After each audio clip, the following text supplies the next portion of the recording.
สวัสดีพี่น้องมาสิพาส้มสวนทุเรียนเหมือนเดิมครับพี่น้องมาเบิ่งต้นนี่เห็ดได้จะขึ้นตัดได้พี่น้องเป็นตะ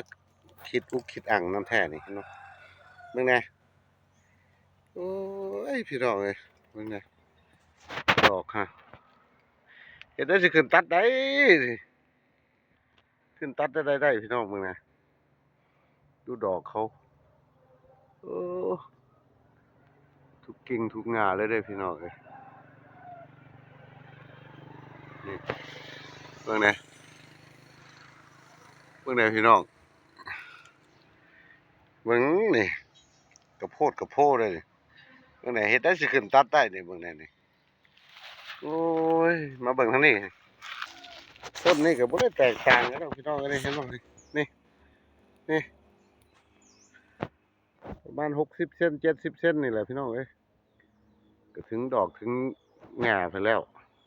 เบิ่งแหน่โอ้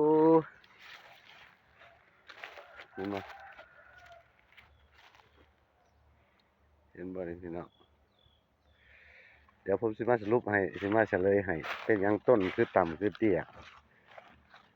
พี่น้องเบิ่งแต่ละต้น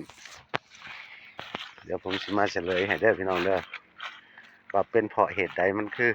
ต้นมันคือเตี้ยมันคือต่ำจังซี่และออกดอกพี่น้องนี่เห็นบ่แต่ละต้น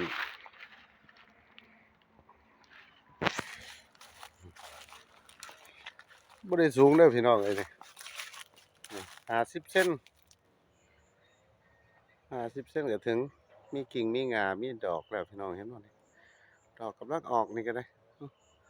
เต็มไปหมดพี่น้องเอ้ยแต่ละกิ่งแต่ละหญ้า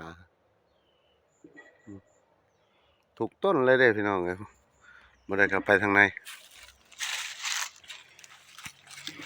เดี๋ยวผมจะมาเฉลยสืบเนื่องจากเป็นหยังคือจังต้นมันคือจังเตี้ยจังซี่แล้วมีดอกพี่น้องนี่สืบเนื่องจากที่ว่าแสงแดดในการปลูกในพื้นที่โล่งพี่น้องบ่มีห่มบ่มีหยังมันเห็นบ่คือแบบนี้นี่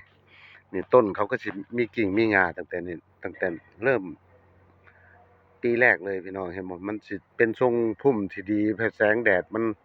ได้เพียงพอพี่น้องมันก็เลยประกลายเป็นทรงพุ่มที่ดีและเป็นต้นทุเรียนที่เตี้ยเนาะพี่น้องก็สิว่าง่ายๆเสื้อความแข็งแรงมันมีขึ้นมาเลยพี่น้องเป็นมีภูมิคุ้มกันขึ้นมาในตัวพี่น้องประมาณนี้ครับพี่น้องเนาะโอ้ต้นน่ะก็ได้เห็นบ่เนื่องจากมันบ่มีห่มในการปลูกมันปลูกพื้นที่โล่งนี่แสงแดดคืออุณหภูมิทุกอย่างมันสมบูรณ์พี่น้องทำให้ภูมิคุ้มกันของต้นทุเรียนนี่สิดีขึ้นพี่น้องเนาะต้นสิเตี้ยความอวบความใหญ่ของมันสิใหญ่เลยพี่น้องเห็นบ่ทั้งพุ่นเห็นบ่ใหญ่เลยลำต้นใหญ่เลยเห็นบ่กิ่งก้านก็ออกเป็นทรงพุ่มอย่างงามเลยพี่น้องก็ประมาณนี้ครับพี่น้องเดี๋ยวโอกาสหน้าฟ้าใหม่เดี๋ยวผมจะนำคลิป